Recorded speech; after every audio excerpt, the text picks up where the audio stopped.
Qatar king భారతదేశానికి వచ్చిండు. Qatar king Hamad మోడీని కలిసిండు. అప్పుడు మోడీని కలిసినప్పుడు మోడీ ఏమన్నాడనంటే, నా తమ్ముడు ఇండియాకి వచ్చిండు, సంతోషంగా ఉండాలి ఇండియాలో 2 రోజులు అని అన్నాడు. తర్వాత రాష్ట్రపతి భవన్కి పోయి బిర్యానీ పెట్టిండు. బిర్యానీ పెట్టిన తర్వాత బిజినెస్ మాట్లాడుకున్నారు.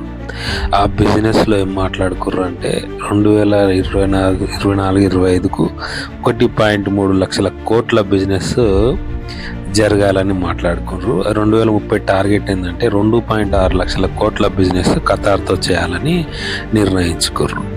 ఇది మన PM Modi Qatar king Hamad చేసుకున్నటువంటి వ్యాపార ఒప్పందం. ఈ ఒప్పందంలో లక్షల కోట్లే ఉన్నాయి. ఖతార్తో మనం చేస్తున్నటువంటి బిజినెస్ కొన్ని లక్షల కోట్లలో ఉంది.